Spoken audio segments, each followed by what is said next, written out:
Sir आपका हम लोगों ने देखा है कि आपने MS धोनी के साथ एक ब्रेक किया, ऐड किया हुआ। तो कैसा उन्होंने रिटायरमेंट जस्ट ली थी लिया? वर्ल्ड कप के बाद, जो हमारा 2019 का जो वर्ल्ड कप था ना, उसके जस्ट बाद की है स्टोरी है। 2019 के नवंबर में शूट हुआ था। हाँ, मुंबई में शूट किया है। तो वहाँ के कंटेंट क्रिएटर और यहाँ के कंटेंट क्रिएटर क्या डिफरेंस मिला आपको? कि मुंबई में जो डिफरेंस है, मुंबई में मोस्टली बहुत सारे एक्टर्स हैं जिनको लगा कि भाई मेरी तरह कि हमें कंटेंट क्रिएशन करना चाहिए। ठीक है, प्रेजेंट में जबलपुर में हमारे साथ पॉडकास्ट कर किसी को एक एक्टर बनना या हम में से किसी को बनना, तो किसको बनना? तुम में से किसको बनना पहले बताओ। दोनों बनना है ना? तो हम में से किसी को नहीं, हम दोनों। क्लैरिटी बहुत जरूरी है। हम दोनों का, हमारा दोनों को। तो हमें कहाँ से शुरुआत करनी चाहिए, यहाँ से या फिर वो सारा स्ट्रगल जो आपने किया है वही मुंबई बेटर रहेगा कि यहाँ हम जयपुर से ही वो चीज का बैठे यहाँ से? आपका स्वागत है हमारे चैनल के 5th एपिसोड में। आज हम आपको ऐसे व्यक्तित्व से मिलाने वाले हैं जो कि बॉलीवुड में अपनी पहचान बनाए हुए हैं, और अहिल्याबाई और छोटी जिंदगी के और भी बहुत सारे उन्होंने अपने टीवी सीरियल्स किए से लेके मुंबई तक एक सेल्फ मेड स्टार बने। उनकी संघर्ष किस तरीके से रहा उसके बारे में हमारे चैनल में स्वागत है। Thank you. तो सर, हम जानना चाहेंगे आपका जो सफर रहा, शुरुआत रही, कैसे क्या रही आपकी शुरुआत? एक जबलपुर जैसे छोटे से टाउन से मुंबई जैसे महानगरी में पहुंचना, कैसा रहा सफर, बताइए। नहीं, देखिए, पहली बात तो ये कि मैं ऑफ कोर्स उसको महानगरी बोल सकते हैं मुंबई को, बट जबलपुर मेरे लिए हमेशा जबलपुर है ना। और शुरुआत कह लो वही है यार कि थोड़े साल पहले जो जैसा होता था सिनेरियो कि आपको बहुत कोशिश करनी पड़ती थी। आज हम जबलपुर में बैठकर ये रिकॉर्ड कर पा रहे हैं और दुनिया भर को दिखा पा रहे हैं। जब 5-6 साल पहले जब मैंने शुरुआत करी थी, तब मुझे मुंबई ही जाना पड़ता था। इसलिए मुंबई महानगरी है ना, इसलिए वो सपनों का शहर है, क्योंकि वहां जाके सपने होते थे। बट अब जबलपुर में बैठे हुए भी सपने पूरे हो सकते हैं।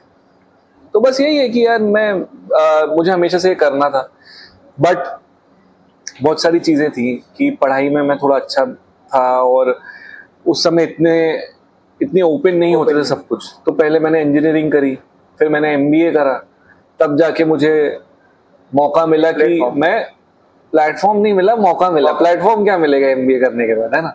मौका मिला कि जाके मैं एटलीस्ट कोशिश कर सकूं। तो जब मैंने शुरुआत भी करी, आप ये देखो कि इंजीनियरिंग और MBA किया, वो मेरी जिंदगी में कह सकते हो कहीं कहीं काम आएगा, मेरी पर्सनैलिटी डेवलप होने में शायद काम आएगा। बट जो काम मैं करना गया था, एक्टिंग या फिल्म मेकिंग कह लो, उसमें कोई बैकग्राउंड नहीं था।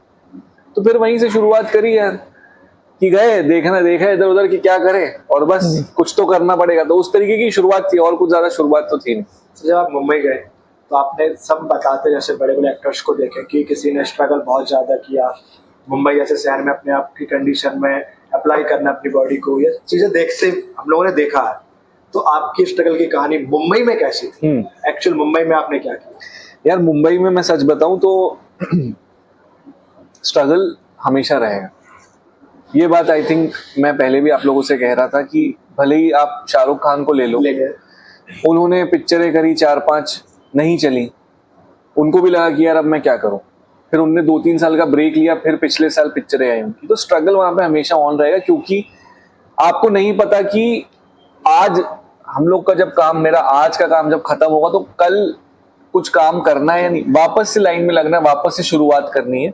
तो स्ट्रगल कांस्टेंट रहता है। प्लस छोटे शहर से हम लोग हैं, हमें एक रहन सहन, एक तौर तरीका है हमारा, वहां पे पूरा बोलचाल ही अलग था। तो वो सारी चीजें हैं, मतलब मोर देन एनीथिंग एल्स एक मेंटल स्ट्रगल जो है वो मेन है। अगर आपने वो समझ लिया कि भाई देखो ये दिक्कतें तो आने वाली हैं और मुझे सहना पड़ेगा, वो सहन शक्ति अगर आपके अंदर आ गई तो फिर वैसे ही चीजें सॉर्ट हो जाती हैं। क्या ये एक्टिंग लाइन चूज करी आपने? क्या कभी कभी पेरेंट्स मानते नहीं है इसकी, तो पेरेंट्स ने कैसे एग्री किया आप? यार देखो, कुछ अच्छी चीज भी है इस बारे में, कुछ उतनी अच्छी नहीं भी है। अब मेरे मम्मी पापा ने तो देखा ही नहीं था, या मतलब कह लो मेरे आसपास या जबलपुर शहर में जितना तब तक मैं जानता था, ऐसा किसी ने किया नहीं। तो उनसे ये एक्सपेक्ट करना कि वो उस समय अचानक से समझ जाएंगे और एक बार में हाँ कह देंगे, हाँ बेटा जाओ, ये गलत होगा, है ना। जिस चीज के बारे में हमें जानकारी नहीं है वो मैं समझ सकता हूँ कि उनको भी थोड़ा सा था कि यार पता नहीं कैसे करेगा, जब हमें ही नहीं समझ में आया, किसी को नहीं समझ में आया, तो ये कैसे करेगा। तो उनके अंदर ये थी, और मैं पढ़ाई में भी ठीक ठाक था, तो पहले मैंने इंजीनियरिंग करी, फिर एमबीए करके उनको लगा चलो ठीक है, अब अगर कुछ नहीं हुआ तो एटलीस्ट कुछ एक बैकअप प्लान होगा इसके पास, ये उनने सोचा। अब वो सही था या गलत था वो कहने का कोई समय चला गया, वो समय जा चुका है। लेकिन फिर ये हुआ कि एमबीए के समय में आप एक शॉर्ट फिल्म का कंपटीशन था, yes I am the change करके होता है, उसमें आपको 100 घंटे में एक शॉर्ट फिल्म बनानी होती। तो वो शॉर्ट फिल्म मैंने एक बनाई थी, और वो शॉर्ट फिल्म कोइंसिडेंटली उसमें 2 प्राइज थे, एक जूरी अवार्ड था और एक जो पॉपुलर चॉइस अवार्ड था। तो जूरी अवार्ड में मेरी फिल्म को, it was amongst the top 10 films को अवार्ड मिल रहा था, तो उसमें मिला, तो खुशी हुई, कुछ पैसे भी मिले। तो एमबीए के बाद तुरंत ये हो गया था कि सबको तो यार 15 लाख 16 लाख 20 लाख की जॉब मिल रही थी, तो मुझे भी मिल गई थी, लेकिन वो नहीं करना था, तो जीरो से शुरुआत करनी थी। तो कुछ एक अमाउंट होना चाहिए कि लगता है कि यार आप पूरे समय तो माँ बाप से पैसे नहीं मांगोगे, तो वो इसमें मुझे थोड़े पैसे मिले। उसके बाद एक पॉपुलर चॉइस अवार्ड भी था जिसमें 1 लाख रुपए का प्राइस था। अब पॉपुलर चॉइस हमारे जमाने क्या है कि सबसे ज्यादा लाइक्स आ गए, सबसे ज्यादा व्यूज आ गए, तो मैंने भी अपने व्हाट्सएप पे सेंड टू ऑल कर दिया। और इंजीनियरिंग के समय मैं थोड़ा इंटरव्यूज वगैरह लेना शुरू कर दिए थे मैंने, कि कभी कोई सेलिब्रिटी का इंटरव्यू ले लिया, कभी कुछ लिख दिया, तो इसलिए कुछ कॉन्टैक्ट्स थे, तो मुझे तो पता भी नहीं थे किन किन के हैं। फिर क्या हुआ कि शाम को मैंने देखा कि मुझे एक मैसेज आया हुआ है, well done Siddharth, like the film, good work, और वो मैसेज था फरहान अख्तर का। बोला 1 मिनट, और मैं देख रहा हूँ फरहान अख्तर के नाम से सेव है, ये फरहान अख्तर है क्या? तो मैंने भी एक्साइटमेंट में पूछ लिया, इज दिस फरहान अख्तर? मैंने खुद ही सोचा कि ये कितना बड़ा गधा हूं मैं कि ये फरहान अख्तर मुझे सारा फरहान अख्तर है क्या? तो उसने ऑब्वियसली फरहान अख्तर ने कोई रिप्लाई नहीं किया उस चीज का। बट सुबह मैं देखा कि व्यूज वगैरह काफी बढ़ गए हैं, और मुझे लगा ये कैसे हो गया, क्या मेरे दोस्त इतना अच्छे हैं कि रात भर वीडियो देखा क्या? फिर मैंने देखा ट्विटर पे फरहान अख्तर ने मेरी जो फिल्म है वो रिट्वीट करी कि well done this and for me it was, यार you can understand how big it was, कि कैसे हो गया पता नहीं, और ये काफी बड़ा ओकेजन भी था, तो बस उसकी वजह से व्यूज वगैरह भी आ गए, और फिर मुझे पॉपुलर चॉइस अवार्ड के भी 1 लाख रुपए मिल गए। तो थोड़े पैसे आ गए कि भाई 1.5 लाख रुपए आपके पास, 1.5-2 लाख रुपए जमा हो गए टैक्स वैक्स कटने के बाद। तो अब कुछ थोड़े महीनों के लिए मैंने अपनी जिंदगी जो है मुंबई में ले ली। फिर मुझे ऐड मिल गए 2, तो काफी अच्छा हो गया। फिर जो फर्स्ट फ्यू ऑडिशंस में ही मुझे पहला अपना टीवी शो 51 मिल गया, जो स्टार प्लस में था। तो बस फिर वहां से शुरुआत हो गई, यार अच्छा था। इतना कुछ जो कहते हैं ना कि कुछ नहीं होने का स्ट्रगल मुझे नहीं करना पड़ा, क्योंकि बहुत सारी चीजें मैं कर रहा था, कोशिश कर रहा था। फिल्म भी मैंने बना ली थी और ऑडिशंस भी दे रहा था, मैं राइटिंग के लिए भी ओपन था, तो जो काम मिलने के लिए मैं तैयार था, तो मिल तो टीवी सीरियल्स करे हैं, जो शो करे हैं, उनमें जानना चाहेंगे क्या कास्टिंग होती है, कैसे क्या एक्टर को लिया जाता है, वो जानना चाहेंगे। अभी तक आपने कौन कौन से सोच किए हुए हैं? हाँ, तो देखो उसमें काफी सिंपल प्रोसेस होता है। तो टीवी सीरियल एक जो चीज हुई है ना, वो मुझे समझ में आया कि अल्टीमेटली तो प्योर लक है, प्योर लकी है। मतलब आप मान लो थोड़ा टैलेंट तो है ही, जो भी है, बट इस इंडस्ट्री में क्योंकि सब्जेक्टिव है ना, आप मान लो कि मैं दुनिया की सबसे अच्छी एक्टिंग कर रहा हूँ, बट आपको वो पसंद नहीं आ रही, तो आपके लिए मैं अच्छा एक्टर नहीं हूँ। और मैं दुनिया का सबसे घटिया एक्टर, बट आपको मेरे को सही लग रहा है, तो बस काम बन गया।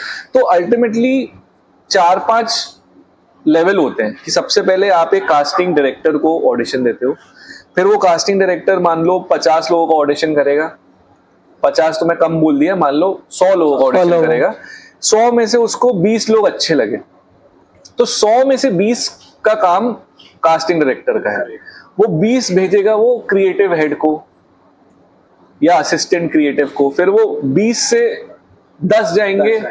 उसमें टीवी में डायरेक्टर का काम थोड़ा कम होता है, डायरेक्टर लास्ट स्टेज में आता है, तो शायद डायरेक्टर को दिखाएंगे, शायद नहीं दिखाएंगे। फिर प्रोड्यूसर देखेंगे, फिर प्रोड्यूसर चैनल को भेजेंगे, फिर चैनल रिवर्ट करेगा, और उसके बाद आपको जो टॉप 3 लोग होते हैं उनका एक मॉक शूट होता है।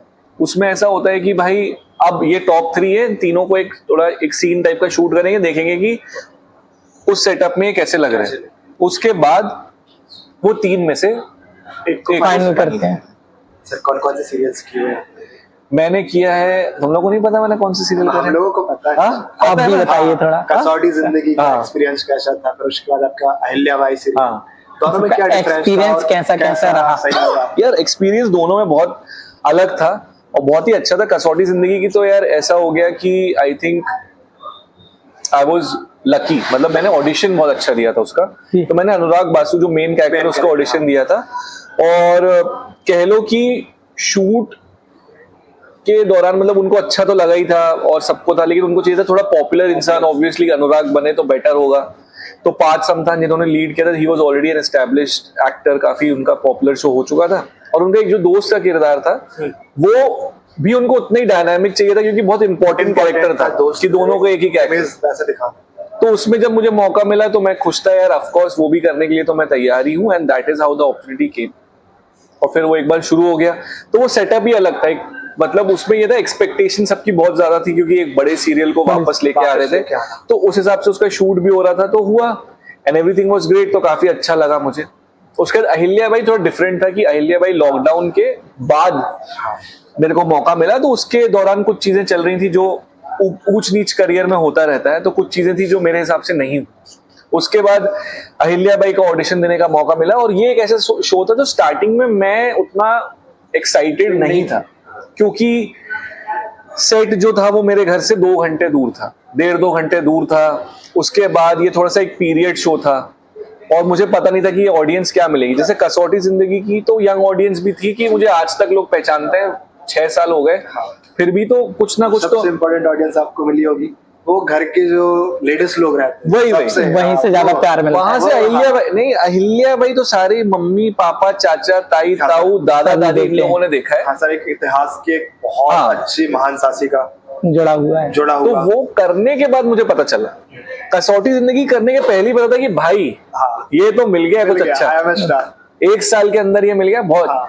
अहिल्याबाई में तो पता नहीं क्या है, लेकिन जब मैंने किया तो मुझे लगा अरे वाह। और क्योंकि अहिल्याबाई में मेहनत बहुत थी, सुबह 5 बजे मैं उठता था, पूरे दिन वो कॉस्ट्यूम पहना रहना, और एक तो हिंदी में डायलॉग और सब बहुत अच्छे। सर वो जो कहते हैं ना थोड़ा सा हिस्ट्री बोरिंग जैसा वो सीन, तो उसको इंटरेस्ट बनाना, ये भी वो तो देखो राइटर नहीं, एक्टर का काम लास्ट स्टेज पे आता है कैमरे के सामने। वो राइटिंग वगैरह उसकी बहुत अमेजिंग था, वो शो भी बहुत अच्छा था, पूरा एक जो एक अरोमा बोल रहा हूँ, और वो भी मस्त था। तो उसमें मेरा काम था कि बस मैं परफॉर्म अच्छे से करूं, और उसमें भी मेरी मदद ये हुई स्टार्टिंग में। मेरे को उसमें भी यार I was quite nervous to be honest, क्योंकि 2-2, 3-3 मिनट लंबे डायलॉग होते थे और वो भी शुद्ध हिंदी में, है ना, कि गनीमी कावा निकलेगा और ये भाई मुझे लगा पता नहीं क्या है, लेकिन क्योंकि जबलपुर से अपन तो हिंदी हमेशा से अच्छी ही रही और इसीलिए थोड़ा सा मैं कॉन्फिडेंट था। और सारे एक्टर्स जो थे वो बहुत अच्छे थे, सारे मराठी। एक तो because I was playing a Maratha, but मैं केवल एक बंगाली लड़का हूँ जो जबलपुर से, बाकी सब एक्चुअली में मराठी एक्टर्स थे मोस्टली। तो उनके साथ रह के, उनके साथ सीख के बड़ा मजा आया। बहुत मुश्किल था, बट आई थिंक जो एक कॉन्फिडेंस स्टार्टिंग वाला होता है 1 साल के अंदर कि भाई मैं कुछ कर सकता हूँ, वो कसौटी जिंदगी से मिला। और एज एन एक्टर ओके, ये मेरे लिमिटेशंस हैं, यहाँ मैं इंप्रूव कर सकता हूँ अगर मैं कोशिश करूँ, वो मुझे अहिल्याबाई से सीखने मिला। तो इसलिए दोनों थोड़े अलग एक्सपीरियंसेस थे। सर दोनों में से आपको ज्यादा किसमें शूट करने में मजा आया?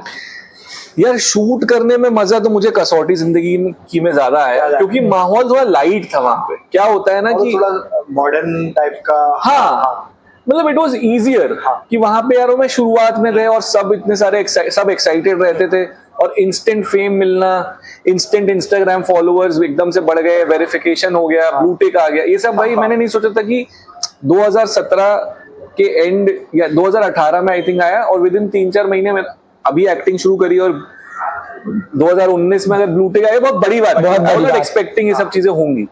तो ओवरऑल एनवायरनमेंट वो ज्यादा अच्छा था। बट अहिल्याबाई मैंने 1 साल तक किया था, तो 1 साल से जब आप करते हो शो, तो उसमें जो बॉन्ड आपका को एक्टर से हो जाता है वो ज्यादा स्ट्रांग था।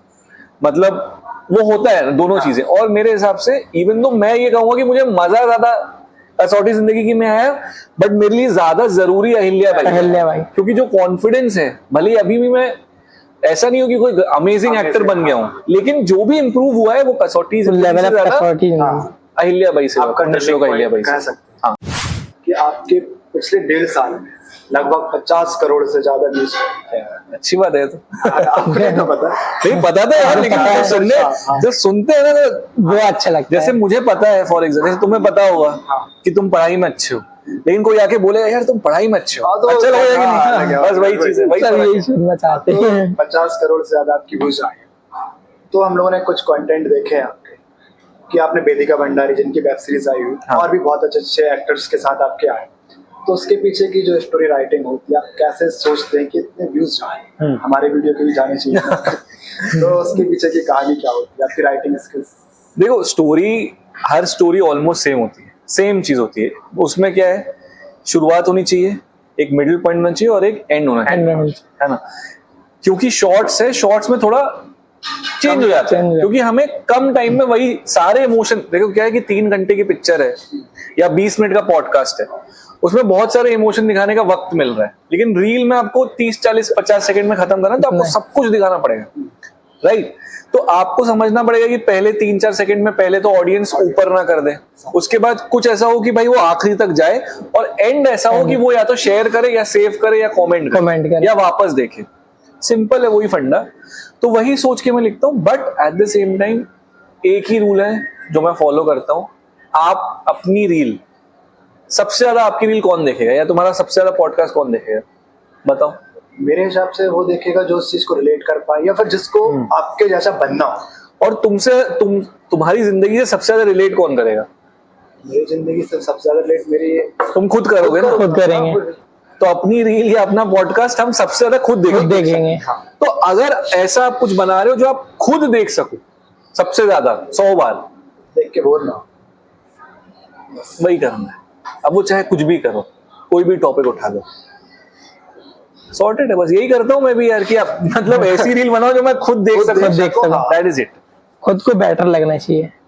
सर अब ये जो मूवी आपकी आ रही है, डेब्यू मूवी कौन सी रही है आपकी? तो मेरी जो डेब्यू मूवी होने वाली है, आई थिंक अभी मैं श्योर नहीं, कि मैंने 2 फिल्में करी हैं, अब दोनों में से जो पहले रिलीज हो जाएगी वो डेब्यू मूवी होगी, बट जिसकी शूटिंग सबसे पहले मैंने करी थी वो कंट्रोल नाम की मूवी है। वो साउथ में एक फिल्म आई थी इरम्बू थिरई करके, उसमें समांथा है एक्टर, उसकी ये हिंदी रीमेक, हिंदी डब्ड नहीं डब्ड नहीं, हिंदी रीमेक, हिंदी में बनी है पिक्चर। तो ये पेन स्टूडियोज के थ्रू है, उसमें मैं काफी अच्छा कैरेक्टर प्ले कर रहा हूँ। तो बस यार, बस वही है, और क्या। It's about next year, hopefully next year ये रिलीज हो जाएगी, अर्ली नेक्स्ट ईयर, तो सही रहेगा। और सर आपका हम लोगों ने देखा है कि आपने MS धोनी के साथ एक ब्रेक किया, ऐड किया हुआ, तो कैसा फील हुआ माही के साथ? यार बहुत ही अच्छा फील हुआ, क्योंकि वो वैसा टाइम था, I think around that time उन्होंने रिटायरमेंट जस्ट ली थी वर्ल्ड कप के बाद, जो हमारा 2019 का जो वर्ल्ड कप था ना, उसके जस्ट बाद की है स्टोरी है। 2019 के नवंबर में शूट हुआ था। और कोइंसिडेंटली शूट ऐसा था कि एड में हम लोग सब एक टीम में हैं और मैं उनके साथ बैठा हूं और हम लोग एक डोसा खा रहे हैं। तो एड जो है वो रिलीज नहीं हुआ, लेकिन एक प्रिंट शूट जो है वो थोड़ा सा रिलीज हुआ था। तो वो फोटो मेरे पास है और उसमें मैंने इंडिया टीम की एक जर्सी टाइप की बनाई थी, तो मैंने उनसे यहीं पे साइन लगा लिया, तो वो मेरे पास अभी तक है। और बस 5-10 मिनट जो है हमारी बात भी हुई, क्योंकि इन बिटवीन टेक्स हम लोग आजू बाजू बैठे हैं, तो वही सब उनसे वही सवाल पूछ रहे थे उस समय कि यार क्या वो रिटायरमेंट लेंगे, क्या करेंगे। तो ऑब्वियसली ये सवाल मैंने उनसे नहीं किया, बट एक जनरल वाइब जो होती है वो बहुत अच्छी थी, वो बहुत अच्छी। तो नेचर कैसा लगा आपको उनका? यार बहुत अच्छा था यार। क्या होगा मतलब, वो तो अपन देखते ही है कि he was very chilled out, and I think हजारों ऐड कर चुके हैं अब तो वो, तो उनको तो आदत है कि भाई सब लोग जो उनके बाजू बैठेगा वो तो ऐसे आंखें करके बैठेगा ना। तो अच्छा था यार, मतलब फैन मोमेंट जो होता है बहुत कम होता है, और ये जिंदगी में मेरा वैसा फैन मोमेंट। दिल्ली और मुंबई में शूट किया है, तो वहाँ के कंटेंट क्रिएटर और यहाँ के कंटेंट क्रिएटर में क्या डिफरेंस मिला आपको? यार अब देखो क्या है वहां पे, कि मुंबई में जो डिफरेंस है, मुंबई में मोस्टली बहुत सारे एक्टर्स हैं जिनको लगा कि भाई मेरी तरह कि हमें कंटेंट क्रिएशन करना चाहिए, ठीक है, एक कुछ वो है। उसके अलावा कुछ कंटेंट क्रिएटर्स भी दिल्ली में, लेकिन ओवरऑल मोस्टली सिर्फ कंटेंट क्रिएटर्स ही हैं कि भाई हमको तो कंटेंट ही बनाना है। और जबलपुर में तो अभी थोड़ा फैला, मतलब नया है ना, मतलब ऑफकोर्स जितना ज्यादा मेट्रो सिटीज में होगा उससे कम है जबलपुर में। बट पॉजिटिव क्या है कि जबलपुर में आप कहीं पे भी शूट कर सकते हो, लोकेशन इतनी सुंदर है, एक शहर का वाइब भी है, गांव का वाइब भी है, एक स्मॉल टाउन वाइब भी है, और आसान है, मतलब लोग थोड़ा ज्यादा वेलकमिंग है। बॉम्बे दिल्ली में यार इतना ज्यादा शूट होता है कि अब कुछ वो न्यूनेस नहीं, हाँ कुछ नया दिखाने के लिए। बट वहां पे एक्टर्स आपको मिलना तो थोड़ा ज्यादा आसान है, यहाँ पे मिलना आपको ज्यादा आसान है, और यहाँ एक्टर्स मिलना उतना आसान नहीं है। बट आई वाज लकी कि जो 2 क्रिएटर्स के साथ मैंने अभी तक बनाया है, Sakshi and Taapsee, they are from Jabalpur, और हमारी केमिस्ट्री भी मस्त चली, तो बहुत सारे व्यूज सबसे एक्चुअली में जो मेरे ज्यादा व्यूज आए हैं वो जबलपुर से आए हैं, क्योंकि लोग उससे कनेक्ट कर पा रहे हैं ना, सुंदर है हमारा यार जबलपुर, इतना सही है। खबरदार वाला एक जो वीडियो समथिंग 1 करोड़ व्यूज आ चुके हैं, हाँ मैंने देखा, वही तापसी है। नहीं, उसमें साक्षी है, साक्षी एंड तापसी दोनों हैं। सर कंटेंट क्रिएटर को अपने आप को कैसे मैनेज करके चलना चाहिए कि भाई लगे कि हाँ ये कंटेंट क्रिएटर या स्टार है, तो आप बताइए, आपने देखे इतने लोगों को। यार देखो, मैं इस चीज में मैं खुद अच्छा नहीं हूँ, सच बताऊं तो। अब हो देखो, दोनों चीजें मैटर करती हैं। आप अगर एक रिलेटेबिलिटी रखते हो तो बहुत ज्यादा आपसे कनेक्ट भी करते हैं। एट द सेम टाइम दूसरी चीज भी है कि अगर आप थोड़ा सा लोगों को लगे कि हाँ ये कुछ अलग तो है, कुछ कुछ अलग, तो उससे भी होता है। दोनों चीजों से होता है, वो आपके ऊपर है। जो भी चीज आपको कंफर्टेबल लगे, मतलब मोस्टली हम लोग जिंदगी में कंफर्ट ही सीख करते हैं, तो इसमें भी अगर आप कंफर्टेबल हो कि भाई अगर मैं ऐसा रहूंगा तो मैं ज्यादा फ्रीली काम कर पाऊंगा, वो आपको चूज करना चाहिए। तो जैसे मैं कंफर्टेबल हूं, मतलब मैं ज्यादा स्टाइल वाइल में उतना अच्छा नहीं हूं, फॉर एग्जांपल मैं स्टाइलिश उतना नहीं हूं, या मैं उतना ज्यादा वो एक होता है ना कि पर्सनैलिटी आपकी ऐसी और वैसा मेरा नहीं। मेरा हमेशा से रहा है कि कंफर्टेबल स्पेस में रहना और लोगों को कंफर्टेबल फील कराना is what I like doing, बस मैं वैसा करता हूँ। तो आप वो अपना चूज कर लो, और बट चूज कर लो, ये नहीं होना चाहिए कि कभी ये आज अचानक नहीं, आज मैं ये करता हूँ, आज थोड़ा एक्सपेरिमेंटेशन ठीक है, बट जितनी जल्दी आप समझ जाओ कि आप कहाँ हो। ये लुक लेके जर्नी स्टार्टिंग जबलपुर, फिर वापस आप मुंबई गए, वहां आपने शूट किया, मूवीज की, फिर आप आज प्रेजेंट में जबलपुर में हैं, हमारे साथ पॉडकास्ट कर रहे हैं। यदि किसी को एक एक्टर बनना है या हम में से किसी को बनना है, तो किसको बनना है? तुम में से किसको बनना, पहले बताओ। दोनों को बनना है, हम में से किसी को नहीं, हम दोनों को बनना है। क्लैरिटी बहुत जरूरी है। हाँ, हम दोनों को, हमारा हम ऐसा कि दोनों दोनों को। तो हमें कहाँ से शुरुआत करनी चाहिए, यहाँ से या फिर वो सारा स्ट्रगल जो आपने किया है वही मुंबई बेटर रहेगा कि यहाँ हम जयपुर से ही वो चीज कर बैठे यहाँ से? देखो, दोनों चीजें हैं। एक होता है कि माहौल बनना भी जरूरी है। कुछ लोग होते हैं जो घर के अंदर एक्सरसाइज करके बहुत अच्छी बॉडी बनाते हैं, कुछ लोगों को जिम में जाके ही उनको लगता है कि भाई वो एनवायरमेंट मिलेगा, ठीक है।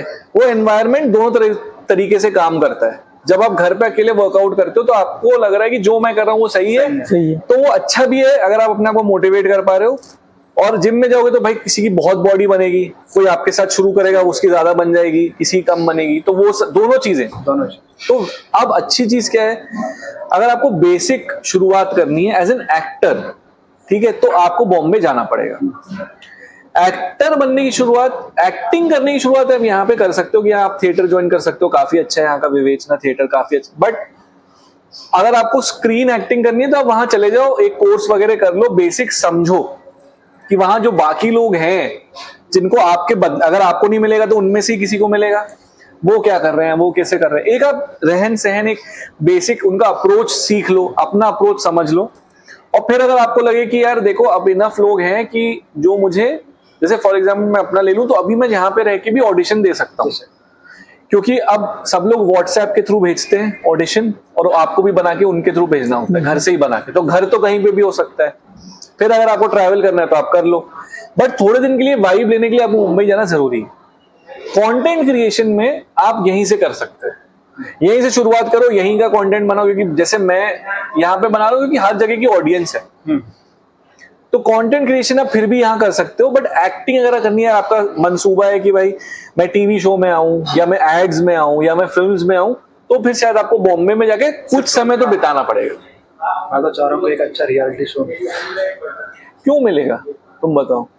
एक्टिंग बड़ा स्किल्स लानी पड़ेगी। रियलिटी शो तो एक्टिंग से नहीं मिलता। हाँ, किस चीज से मिलता है बताओ। एग्जाम्पल बिग बॉस, भाई एक फेम होना चाहिए, तुम्हारी स्टोरी रिलेट होना चाहिए, और सबसे अच्छा कि तुम पिछले कुछ टाइम से कंट्रोवर्सी में हो कि नहीं, ये सबसे इम्पोर्टेंट। इन तीनों में से तुमने कुछ किया है? इन तीनों अभी तक तो कुछ नहीं। अभी तक तो बस जब करोगे तो मिलेगा रियलिटी शो। मैं करता हूँ कंट्रोवर्सी किसी से। करो भाई। ठीक है, थैंक यू। हाँ, कर लो थैंक यू यार नहीं, अरे ये पूछ रहा हूँ, अरे ये पूछ रहा हूँ बोलना चाहो अगर अंदर से आ रहा है थैंक यू तो बोल दो और ना उठ के थैंक यू सर, आपने इतना कीमती वक्त हमको दिया, हमारे साथ पॉडकास्ट करा आपने। कैसा You're welcome, very much welcome. Sir कैसा लगा आपको हमारे चैनल में आके यार हमारे देखो मेरे को बहुत अच्छा लगा ऑनेस्टली, क्योंकि क्या है कि अपन सब सेम एरिया के हैं तो मजा तो उसी में आता है, एक अपना Vibe अपना match जो करें, अपना भाव जो है वो हाँ, था काफी अपना and you guys I can see तुम लोग को भी काफी, तुम लोग उत्तेजित लोग हो और तुम लोग अच्छा करना चाहते हो और मैं भी वैसे ही चाहता हूँ तो सही है, मजा आता है। थैंक यू सर, इतना एक्सपीरियंस ऑडियंस को आप क्या कहना चाहोगे प्लीज थोड़ा सा एक छोटा सा ऑडियंस को मैं ये कहना चाहूँगा कि भाई आप इनका चैनल देखते रहिए, आप मेरा कंटेंट भी फॉलो करते रहिए, जो अच्छा लगे तो आप लाइक कमेंट शेयर सब्सक्राइब तो कर ही सकते हैं। थैंक यू आप सबका कि आप यहाँ तक आए और पूरा वीडियो देखा, आपको कुछ ना कुछ सीखने मिला होगा और हमारे चैनल के माध्यम से आपको कैसा लगा प्लीज़ लाइक कमेंट और शेयर करके बताएं और जितना हो सके उस वीडियो को शेयर करें जिसमें हमारे और भी अच्छे अच्छे गेस्ट आ सकें। Thank you so much. और सब्सक्राइब करें।